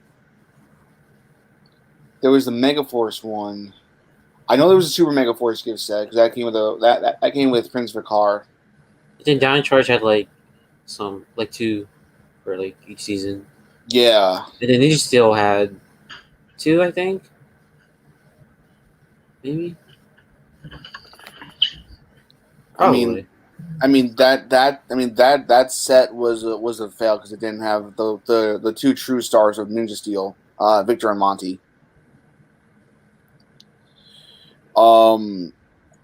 I've seen people complain about this. Honestly, the fact that this might be the only way to get the black and green figures, like, well, sure, people like Ranger, for those for forever. like probably since we're a soldier. Like friend of the show, Ranger Liz had a very excellent point on her Ranger Week in Review channel where she was like, "Yeah, this is the only way to buy the figures, and that's a massive dick move for people who have like little kids who won't know who will be like none the wiser. But it's also kind of a dick move for you to be like, yeah, rebuy these 3 figures with exclusive accessories, and it's the only way to buy the black and green figures." Well, and I know a lot of people online as well, like, they've really put out by this because, of the representation. A lot of people really wanted Javi because of his background, or the character's background anyway. Yeah. And a lot of people wanted the green one. Izzy. It's the first female green. Izzy, yeah, thank you. It's the first female green. And a lot of people really like that character, and honestly, just one of my favorite characters of the show right now. I think she's great. But yeah, it seems weird. I mean, I'm sure if they sold them separately, they'd make a lot, because a lot of people would probably go out specifically to grab them. Like if they did an assortment with, say, just another monster of the week, then I think that would probably do pretty well. But yeah, I don't really understand, with the exception of like we just really don't want to spend the money and the tooling on these things unless we know we can get a significant amount back. Because like I wonder if maybe the Beast Morphers basic line didn't do as well, because they did do a lot, which was great. Like I'm a Ghostbusters fan, so I got almost everything, and it was real cheap, which was great. But I also wonder, because I saw a lot of them in the pegs after the fact, how did that sell, and how does that look financially to the big wigs, and did they decide, okay, we're gonna scale the basic line back and do this, that, and the other thing? That's why we don't have needs for the villains. Yeah, and I mean also, did they say whether or not this release is coming with the key, like with the Dino Fury keys as well? Oh, I think they are, because in the back they show the keys. Yeah, I should probably just start showing some of the pictures here. A shot or two. The Zords real quick. I'll say this much: I'm a graphic. I majored in graphic design back in college, and I like the box art quite a bit. I really like the cool, unique, creative things that they did with the different Zord parts. Yeah, I like that one. That's cool. Yeah. Little bipedal tiger. I like the other one too. It's very Dino Tanker-esque. Yeah, I like that. Yeah, that's cool. Like in Real Soldier, like I would never have thought of that. Somebody, it might have been Bachi on Twitter, but after the fact, they went and looked at this picture and then they made it with the mini plot. Oh, see what it looked like, and cool. some of those do look cool. That's not bad. Again, it really doesn't do anything for me because I have all the mini plot. Yeah. But I like that they're at least trying to do more with articulation. I And might then- double dip maybe. Yeah. Because like the articulation is very enticing. Yeah, especially Yeah. the champion. Yeah. Yeah, except for the champion maybe. Like, if they come out and say, hey guys, you'll be able to buy the Zords on Hasbro Pulse, I might grab the T-Rex champion at least. I'm a But little Oh. no, I'm about to say, go ahead, Josh, sorry. Oh, that's fine. Just as you were flicking through with the Jada stuff, I'm a little bit disappointed that it's just the car. I mean, I'm hoping that there's more at some point, but I don't have them with me. I should have taken a couple off my shelf. But the little miniature Rangers that they did one of those little like 20 packs. They did it for Marvel and DC, but they did it for Rangers too. And it's just these little, it's like an inch and a half or inch or so of all these different Rangers from MMPR through like everything, really. And they're great. Like, they're not painted the best, but they're nice. And they look hella good looking next to the mini plus sets. So I really wish they'd do more of them because they left out some characters for certain teams. But I really, and that was like a year and a half ago now. And if this is all the new stuff that we get from Jada, now I'm going to be disappointed. But I do hope that we see more of those. Yeah. I mean, it's like I said, I love the Dino Fury like suits. Yes. And it's just a shame that they're doing all this. Oh, we didn't even talk about the problems with Lightning Collection. I mean, we briefly touched on it. Yeah. Like, Where is the white paint Hasbro? I'm pretty sure they'll maybe fix it with Kai. Like, yeah. Also, yeah. Jeez. In the Jetty. Why? It's fine. If it's one thing I don't have to get from the wave, I don't mind. It's whatever. Hey, saving money is very good. So yeah, exactly. If they want to repeat a character, fine. But I prefer they didn't. But yeah, it's cool that they're doing new, unique stuff like Mr. A Squad, and like doing the whole A Squad team, which I did not expect. That was really cool. But like other famous villains or generals, or even some of the monsters of the week, more of the foot soldiers. I can't believe we got the cogs. But it's neat to see them do cool, unique stuff that really hasn't been attempted before to any real modern extent. So yeah, it's cool that they're doing the Jetty. I like that. Speaking of things that are going to drain people's wallets, Power Month got announced for next month. Next month. Living Ranger Keys' wallet's going to die. I mean, it's already dead. So from what I'm Ranger listening. Keys and everything. And then he's getting into Ultraman Trigger. So It was funny. He tweeted a little while ago, like, "Yeah, I'm gonna take it slow on buying the keys." I'm like, "Listen, Josh, you taking it slow on buying keys is like you not buying Ranger keys. It won't happen. By the end of the show, you will have an entire briefcase full of keys." yeah, and I'm also maybe enticing Trigger stuff. I haven't watched Trigger yet, but now I'm kind of scared too because apparently a lot of people got real hooked on it. But yeah, it's good. I like the pilot. It's basically a remake of Tia. Oh, okay. So it's good for people who haven't watched it. So yeah, I mean, cool. Like I said, I'm excited to see what Trigger does because, believe it or not, I want to start watching it and I want to watch Tiga. So considering the fact that they just announced that Tiga's coming to DVD makes me all the more happier. But also, Ultraman Blu-rays or DVDs are what, like $25? I would, yeah, from 25 to 30, I think, which isn't bad. Thank you, Mill Creek. Can you get the Sentai license, please? Right. Please get it. Holy. Just a small rabbit trail on that, but they are kind of going out of their way to make sure that like the subs and stuff that they're doing are quality. Like the Gridman DVD, I love Gridman. They're doing the box set coming up, and they went out of their way and they're doing all new subs for that, as opposed to the ones that are on I think Choku HD, which are not great. But they seem to really care about the quality of those DVDs, so I'm pretty hopeful that those Tika ones will turn out pretty good. But they do really care about the stuff, which is nice. I was about to say you brought up the Forbidden Company. To Survive? No, Toku HD. Oh, Toku HD. If Yep. What they sub again? Fives? They subbed fives, and then instead of saying Henshin, they said Hanshin. Fives, that was in their Akito subs. Yeah. And Gridman. See, I grew up with Superhuman Samurai Cyber Squad. Oh, no way! I never got to watch it. That's cool. I've seen a couple episodes here and there. So once I watched like a videotape of it. Like, believe it, I said this before and I'll say it again. My entryway into Tokyo was bizarre. I saw live man scans and I thought that was supposed to be Ninja Storm.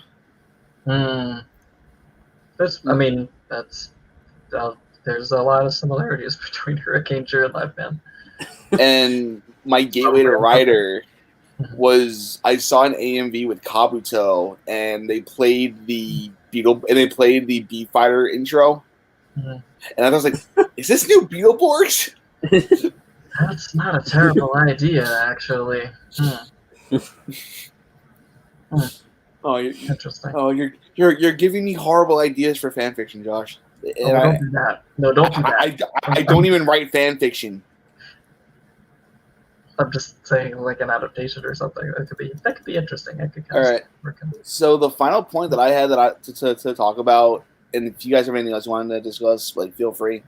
Dino Fury / Beast Morphers thoughts. Now, granted, Hasbro did the thing of like, yeah, we're gonna release an extra 3 episodes on Netflix. Yeah, give us more. I think the biggest problem with Nickelodeon, I've said it before, and I know a lot of other people feel the same way that I do. The hiatuses are just getting longer and longer. Yeah. I'm glad it's going to Netflix, or at least it seems like the majority of it is at some point. Yeah. But yeah, no, those hiatuses are ridiculous. I mean, and if you look at any streaming service with any major program, they're not doing hiatuses. They're running until they're done, and then they're moving on to the next thing. Yeah, but like I guess I don't know. Like, I understand, like, only wanting, like, 20 to 23 episodes of a show a year, but that's what, like, Fox does with Family Guy, or, if you want to get even more technical, Adult Swim only does 10 episodes of Rick and Morty a year. Yeah, that's a good example. Yeah. And that show is one of the best shows I've ever seen. Like Josh, you and I are fans of Supernatural. How many episodes did they do every season? Oh God, those guys did like oh my God, Supernatural 25 to like 35 in some cases. It was a lot. Well, they did. I think it was like 22 episodes a season, minus season 3, and then they were like seasons 14 and 15. We want more time with our families, so we're only going to do 20 new episodes a year, which is more than reasonably enough. Yeah, 20 episodes for a modern show is pretty good. But what I guess what I'm trying to get is that there's better ways to space a hiatus out. Like, you don't start the show until September.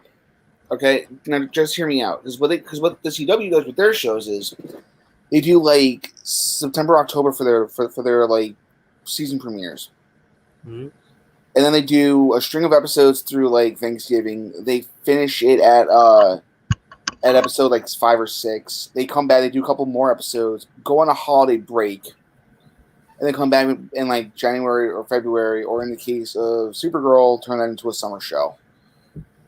Yeah, the whole scheduling for those shows is just really weird because of COVID. But even with that example, like, it doesn't really matter when they do the hiatus, but just being consistent with it would really make a big difference. Rather than true. Like, I don't know when the show's coming back. There's product, buy product, but I don't know when the show's coming back. And then just magically, it's coming back. It's like, okay. Like, if they turned it into a tradition, assuming that adaptations are going to continue, and we assume that they are, at least to some degree, like at Toy Fair, at New York Comic Con, in June or July or whatever, we have a date for when we're coming back from hiatus. Yeah. Rather than just making everybody guess every time. That's not really gonna sell your brand very well. Because it's funny you bring that up, because I was rewatching recently because somebody on YouTube compiled every promo for the next episode of Supernatural. Oh. And one thing that they always do, Tom, you have to understand something. I sit in front of a computer all day and I call companies and I'm like, hi, do you hire freelance photographers and illustrators?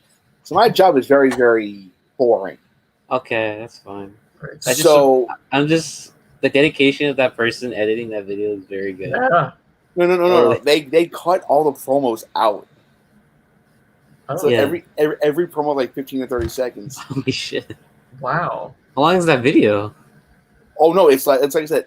Every promo is its own video. Oh, every promo is its own video. So, like for example, when Super Naruto went on its like first ever hiatus, it said like Tuesday like March 1st, and you knew the episode was coming back. Yeah, I remember seeing that. Yeah, and I was just here's 8 episodes. See you in the fall. No dates are coming back. No grief for and also for like Down Fury, it's like kind of weird that like Gold Rangers actor is like hyping for the show on Netflix, but he's not in those episodes. It's kind of weird. I'm kind of surprised. I mean, I assume he's going to appear in the next one or the the one after, but I'm kind of surprised they didn't at least slip one of his episodes in, or his at least first appearance. That way people know who he is and it sells the products related to that character that are assumedly coming out in the fall at some point. Fall, probably next year. Yeah. Oh, who knows? But yeah. That said, though, I mean, just kind of coming back to the main topic, I do feel like, and we talked a little bit about this before, I think maybe at the beginning of the show or before the show, but what Hasbro was doing with Beast Morphers and just continuing to expand the universe of the show, that also nods to continuity, nods to previous bits of the show, doing new things, including the Gavin in the Go Busters thing, or including Gavin in the Beast Morphers. I forget the Sheriff Chaku. And all of that, like that was kind of neat. Like we have this cool little organization that exists now. The Ranger Vault thing, everything with that, bringing everybody back to have even like not doing just one crossover, but doing the arc that had a lot of different aspects, like having them, fight the old foot soldiers and stuff, which, just little things like that. And Dino Fury too, like everybody knowing that what a Megazord is already, everybody knowing that there are monster fights that happen on occasion and know who the Rangers are. Just common sense things, even the way that the characters interact with each other, it just feels a lot more natural. And the action, oh my god. I can't remember his name, but the new action coordinator guy, it feels like Sakamoto in the early 2000s again, watching Time Force and Lightspeed Rescue, and just seeing just these incredible set-piece action moments that you can't get anywhere else outside of Super Sentai. But it's good. It just it needs to continue to improve, and I just hope that they do continue to improve.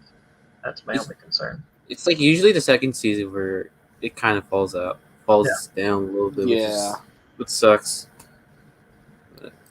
I mean, I think the biggest thing also is for fun fact, I'm a fan of Hercules with Legendary Journeys. And the reason why I bring this up is in Ninja Storm, Dexicus was voiced by Michael Hurst, who played Aeolus, aka Hercules' sidekick. He's also a director on not Ninja Steel, Dino Fury. He directed. I'm gonna look it up real quick.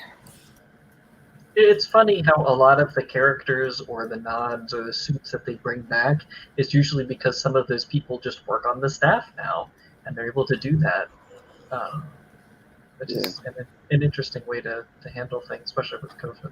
So Michael Hurst is directing episodes 6 through 9 and 19 through 21 of Dino Fury. Wow. So, like I said, I grew up with him on Hercules. He played Aeolus. I liked the episodes he directed, honestly. Yeah. And also, I will say this about it, because I actually just watched the three Netflix episodes the past Thursday, Friday, like 2 days ago. I like how they're pacing everything. Like, we didn't see that, like, all the Zords right away. We saw the T-Rex Champion Zord, I think, the second episode. And then we saw the Tricerazord, I think, episode 3 or 4.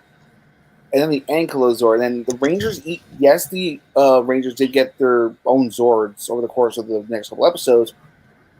But then they let it breathe, and we just got the Dimetrozord in episode 11. Which, for anybody who's actually listened to my rants on Writer recently, they don't let formers breathe. So I guess that's just like a giant breath of fresh air for me. Yeah, the pacing has been a lot better. And Beast Morphers wasn't too bad for pacing either.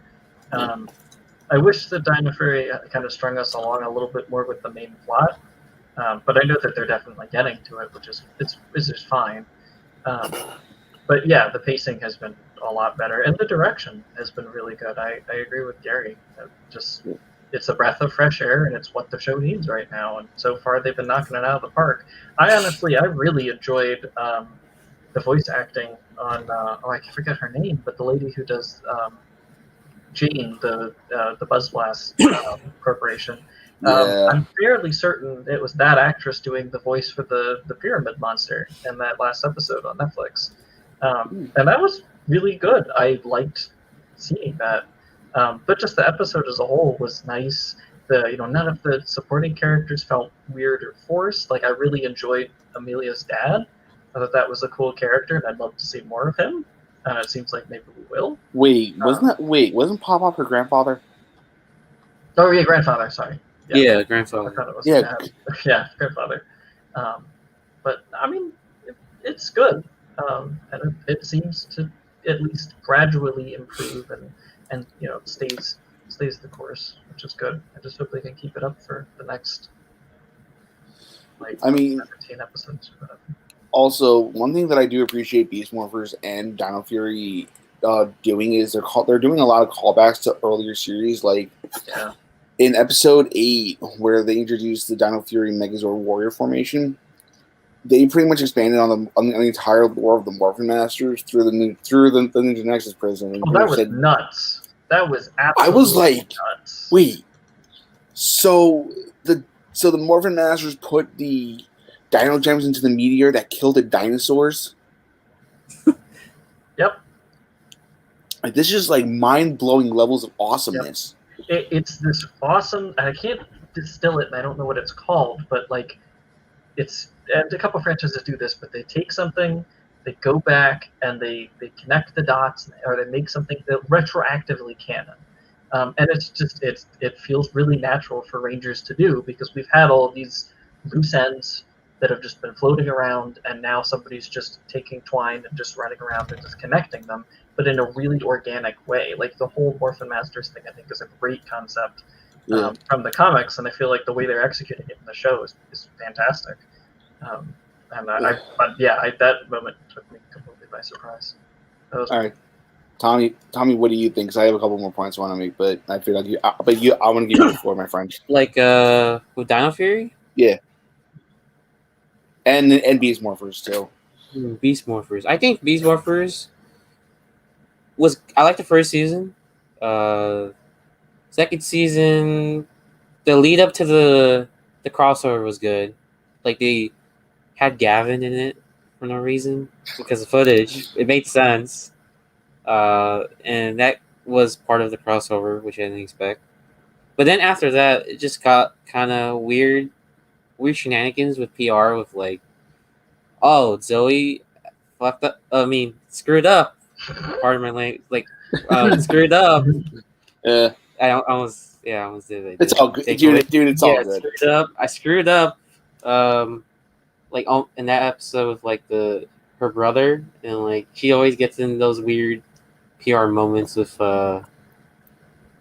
like having to advance the plot in a sense, and it's just kind of weird writing sometimes with Beast Morphers, especially.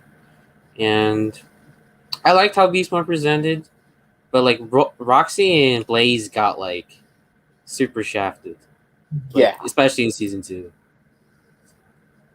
Yeah, that was I would have Like- liked to have seen them get some sort of original. Like they had this rivalry between Devin and Blaze, but that was kind of resolved once they turned good, which kind of sucked. But Yeah, I was kind of expecting something at the end of the first season where they'd have some big showdown between the two of them. That would have been really cool. then what was it? The Vengeance thing, as you mentioned earlier, was good. I thought that was something cool. Like Chip Lynn, he's like, oh, that's never gonna happen. When I hit that code, it didn't actually happen. Everybody believed them. Yeah, it's like, come on, man. All right, Yeah, I that's told great. you so.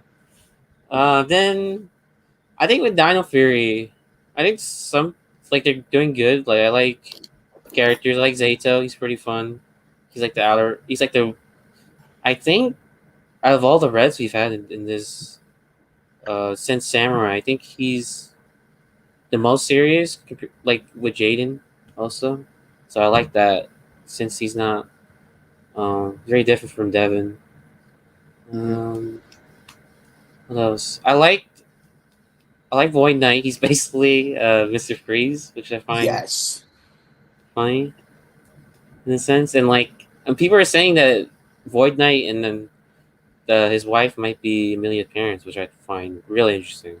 Yeah, maybe. see that. I wish that wasn't, and it's probably his real. I don't know. If it isn't, that's a good red herring. That's really interesting in a sense, since I don't think has like the main. Wait, I don't. Not I since think Nick. I don't think. In this not since Nick or like. Do you count Ninja Or Steel? Mystic. Or because like, well, not really Ninja Steel. He's like because Brody was just stuck as a prisoner, but with the gold. yeah, that's like the main villain of the show. That's like the main Ranger's like being so tied with like the main villain. When was the last time? Oh, yeah, I actually finished that season. I didn't really get that. I will say this much also. I love. Shout out to Campbell Cooley because the dude has range. Oh yeah, Campbell. That guy's cool. He's really. I mean, he and the direction with I can't remember his name now. But the new action director, and then of course the new showrunner really are just elevating it to a new level, which is great. Yeah, I'm actually on the Power Ranger wiki real quick. So I just want to compile all his voice acting credits in Power Rangers real quick. So he's done a lot. He was in SPD, Mystic Force, Overdrive, Jungle Fury, Samurai, RPM. Oh wow, I didn't know he was Admiral Malcor in Megaforce, Sir Jinkor in Down Char. Was Sir Jinkor Jared Speedargare? No, that was just the giant starfish monster. Who's Cosmos, Quazzles. If he ever goes to like Ranger Stop, I think next year I'm going to do Ranger Stop instead of PMC because it'll work out timing wise for me. If he's at PMC, I want to like have a conversation with him, just like and get his autograph because there's very few PR related actors I still want to meet. But you should do like a Ranger or something, maybe, or like an ally, maybe. Yeah, for Campbell Cooley. That'd be interesting. Yeah, I would love to see that. I mean, Kelson's got to do it now, so that'd be cool to see. Right, yeah, Kelson's a Ranger. Mm-hmm.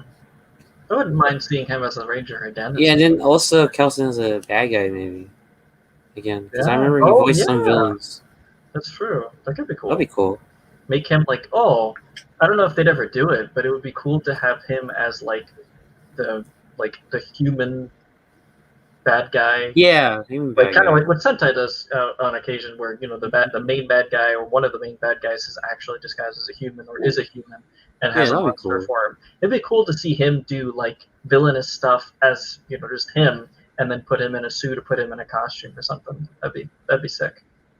I'd like that. Yeah, like I would love to see Kelson be a villain because the dude has range. Yeah. Yeah, he really does. I would love to see like an alien ranger voiced by Campbell. Oh, Yeah. Let me ask you this, Gary.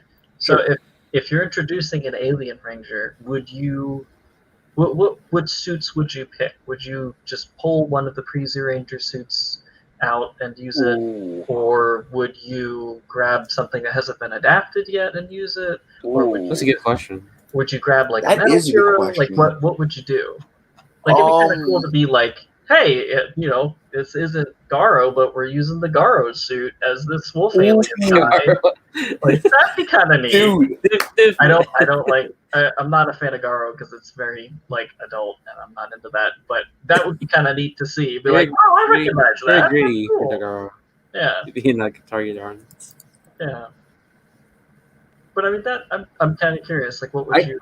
I think for me, I think I would put like I don't know, some stuff from the comics, or like the Super Mega Force, all those Sentai suits they use for no reason. Yeah, that'd be cool. Yeah. I mean, that would be a good That would explanation. work. ooh, Josh, here's the thing. You're really making me think, and like I said, I love that you're making me think about this. If I'm being honest, I'm thinking the best way to answer this. I'm trying to think if there's any like major, like Ranger-esque villains that are still alive or still around. But I mean, the Psychos aren't, because that would be But see, cool. here's the thing: you can just get like a one-off line of like, "Hey, we're in deep space where the remains of the Psycho Rangers are, and we're bringing them back." Yeah, I mean, they had the data cards in Beast Morphers, so like that'd be kind of neat. But yeah, I'm not really sure what I would pick. You know what? I'm partial to Metal Hero, so I could probably grab one of that. Here's what I want to see. Bring a Kamen Rider suit over here. Yeah, that'd be kind of neat. Make him into a villain. Well, wasn't Dex supposed to be an alien or something? So like, Yeah, Dex was an alien from Dex Master Rider. was an alien, but he wasn't a villain. The thing is, Yeah. the closest thing we had to that was Shadow Moon, and well, Did that he was have I mean, just bring Decade or something. Like he did the Yeah. Shinkenju too. that would I mean, be he's basically anti-hero, so yeah. I mean, no, you But know, but that would be kind of cool, and it would make sense. Like he could be just another warlord or another leader of another planet, like Dex and his family were. yeah. He's just evil, but he's a Kamen Rider, and Black RX was used for Master Rider. So like continuity wise, it would make sense. Ooh, I was thinking about something. So you know how, Linkara, one of the theories he always postulates is Zordon left a lot of defenses on Earth in case the Earth ever got invaded. Like, go say in the Super Mega Force and the Mega Force powers, the Nasalis shuttle in space. What if they take a Kamen Rider? So in this example, it's going to be Saber. Okay. They say these powers were designed by Lord Zed as a last-ditch effort. Oh. Or the Armada. Bring the series full circle. Introduce a Kamen Rider concept. Or that would be interesting. Yeah. that'd be interesting. Or I mean, they use Gavin and Jiraiya. Yeah. Use a VR Trooper suit. Give me more Grimlord. Just bring back the VR Troopers. Bring back Grimlord. Grimlord was a cool villain. I wouldn't mind that. Oh my god! Like you're giving me like massive big brain energy right now. To the franchise's extent, a lot of the creatives, both in Saban, the late Saban era, and Jason, and the people in Hasbro now, they are doing a lot of this kind of stuff just at a much smaller scale. Yeah, they literally adapted Gavin when they didn't have to. Yeah, which is great, and I think that worked out really well. It was so random, but okay, I'll take it. And I think have we had a Metal Hero in every season since Ninja Steel? Yeah, we have. Because I'm curious then. Skyfire. Because Ninja Steel had Jiraiya and Beast Morphers had Gavin. Yeah. So I'm curious then if we're keeping up that trend, which Metal Hero we may or may not see in Dino Fury. Well, see, here's the thing, though. Footage for it, so weird. I But it's like cool. it. Like Yeah. I like the idea of them expanding the universe and being like, okay, there's this guy and there's this guy and this guy is part of this organization, this guy's part of this organization, and the Rangers are like, oh, we're not the only people out here doing our own thing on this tiny little rock. There's a huge, universe that exists and it's bigger than us and it's almost 30 years old and What if Hasbro's like, give me some Ultraman goodness, give me Trigger, Tiga, give me Ultraman Z. I mean, it's a virus. Ultraman. So I mean, listen, Super Rise out of all three of the, out of the big three, they might play ball. Yeah. I mean, Super Rise is like, here guys, Milk Creek, release everything. That would be really smart. Yeah, I could see that. That's a smart business decision for them too, because it gets Ultraman out there, and if people are introduced to it through Rangers, go watch Ultraman for free on YouTube. Buy the merch, helps them. Yeah, maybe. I could see that. I mean, listen, any way to get Living Ranger to spend more money. I don't think that's that hard though. Because let's see. By the way, Josh, if you watch this, we love you. Thank you for buying things so we don't have to. Like what? He has the Mobiles on pre-order. He has the. Yeah, I have that on pre-order too. The Ranger keys. See, I want the Mobiles. I can't justify it. Come on, Gary, do it.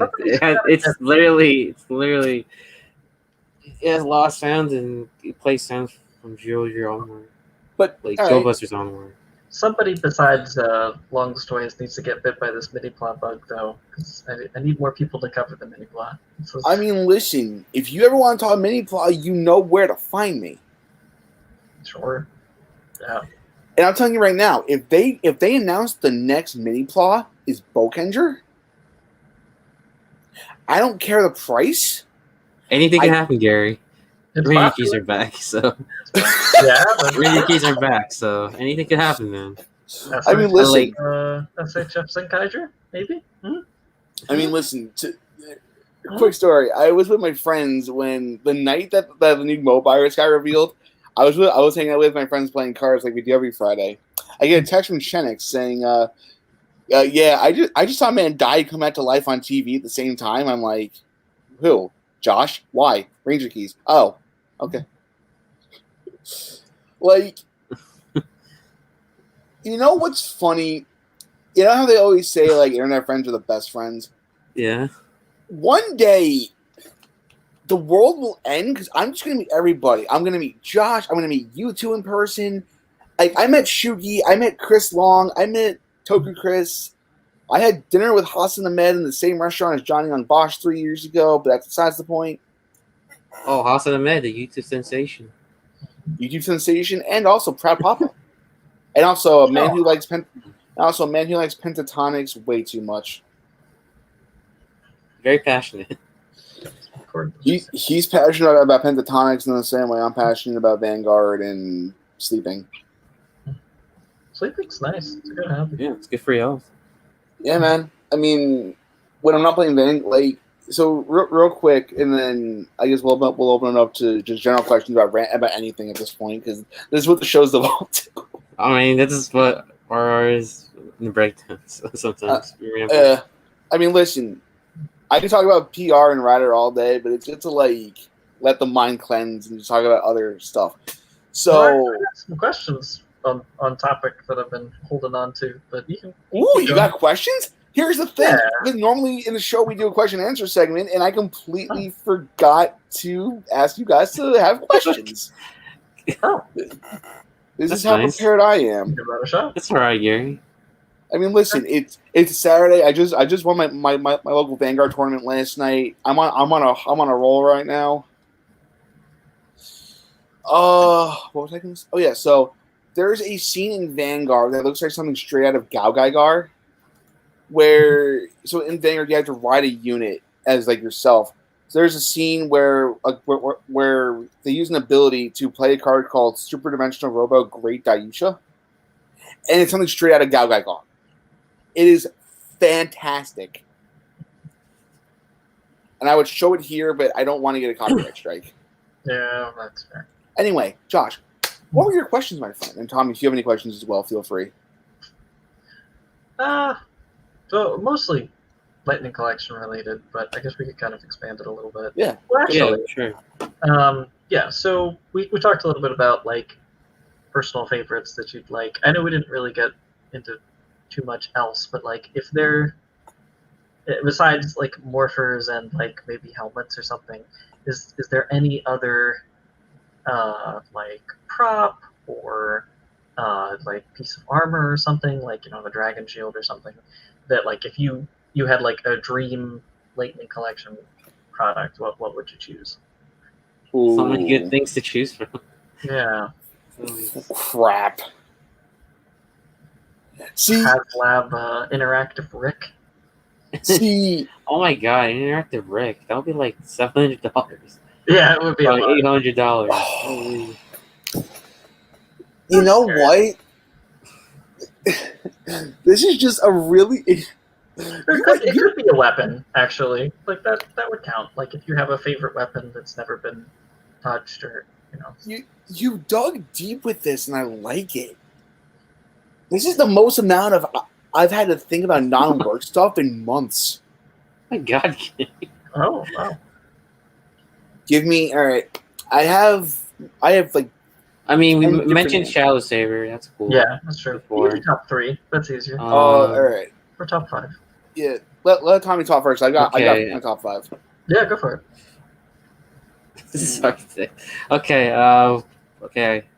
Obviously, anything from Time Force, but if I have to nail it down from Time Force, probably a Quantum Defender.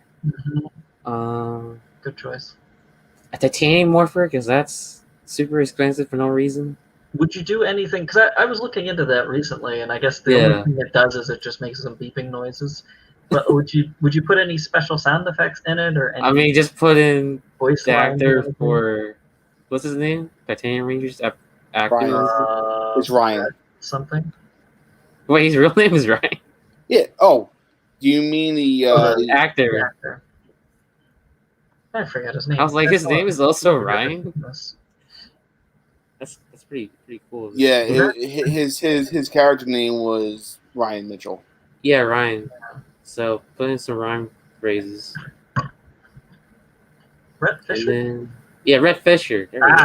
Okay. It was back I then. was like, I was in line at PMC 3 years ago, and he passed by. I'm like, hello, sir. I like you. He's like, cool. probably that. Titanium Morpher, and third one would be. I'm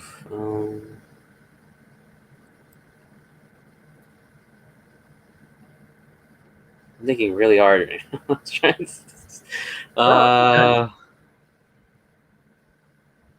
There's a lot out there, I know. There's a lot out there. Probably Spiral Saber. That'd be cool. That's a good choice. Yeah, that would sell. Spiral Saber. Considering the fact that never got a release here in America because of it's too violent. It's gonna hurt. It's too pointy. People. Really? They never released that? Yeah. Yeah, Oh, I wow. don't think so. Marion Space's line. Huh. Wow. Shoot. Yeah, I think that would be my top 3.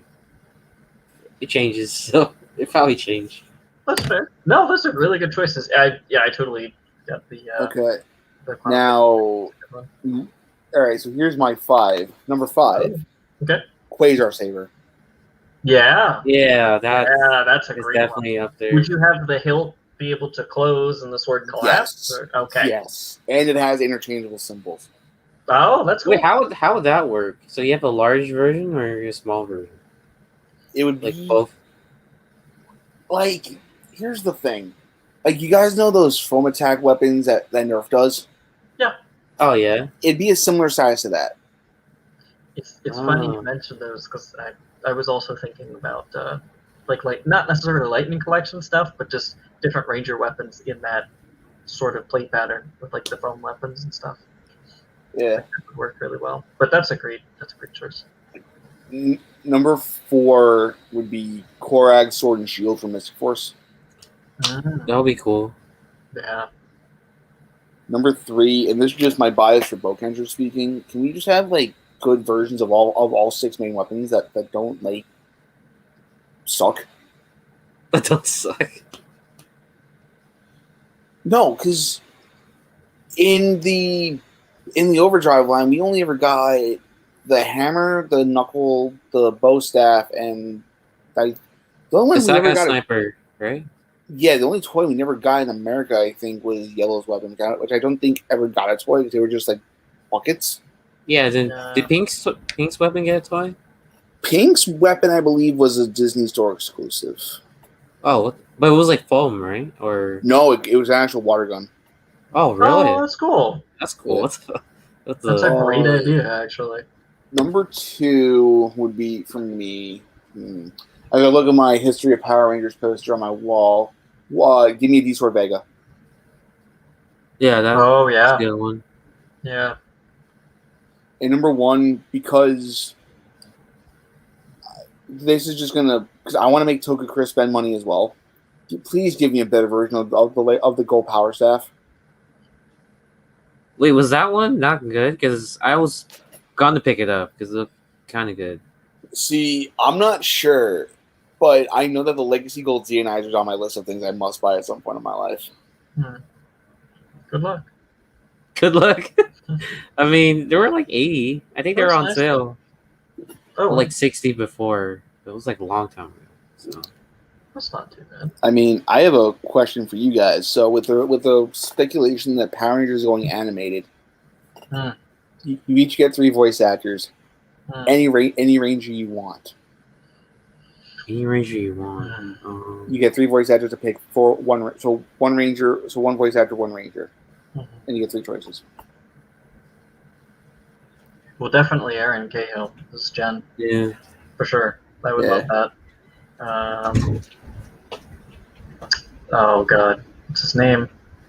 Guy who played Carter and Lightspeed Rescue.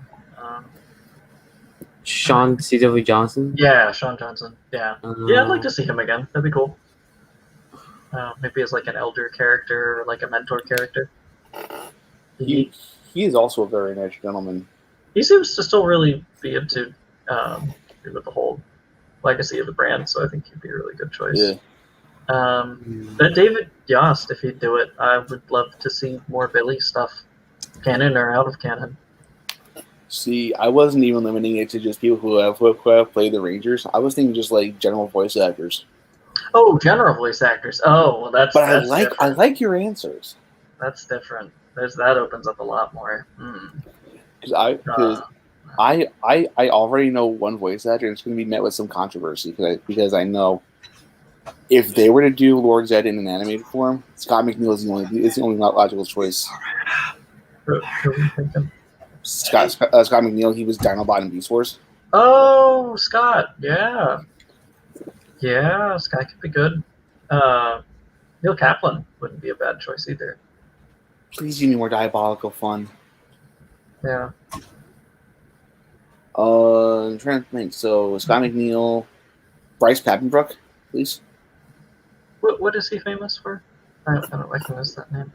Bryce Papenbrook. Okay, hold on a second. I go to Soviet Russia. I have devolved into Russian accent. I'm sorry. Let's see. Bryce Papenbrook, known for his roles as Reno Kimura in Blue Exorcist, Attack with Eren Yeager in Attack on Titan. Oh, that guy. Yeah, he's good. I like him. And if I'm being honest, we need to get Steve Bloom involved. It's Steve Bloom. Yeah, Steve Bloom would be good. That'll be cool. Anyway, Tommy, what is your answer, my friend? If we're talking voice actors, maybe Matthew Mercer or something. Matthew Mercer.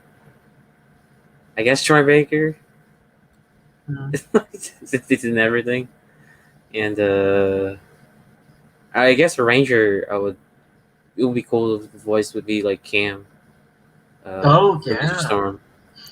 Oh, yeah. That's a great choice. God. All right. So the show's pretty much over. We're almost at 2 hours. So Josh, where could they find you on the internet, my friend? That is a great question. Let me make sure I have my username in front of me so I can tell everybody. Very prepared, my friend. I love it. All right. Yeah, I was going to write things out, but I figured it'd be fine. So I am on the Twitter. I am at Shinkenred813, or you can find me as just Josh the Toku fan. Post pictures and stuff, impressions of things, big into Minipla, big into Lightning Collection, as you can see. Yeah, just general tokusatsu stuff. Lots of photography and retweets of cool things I find. So come check me out. And then on Instagram, I believe I am the same.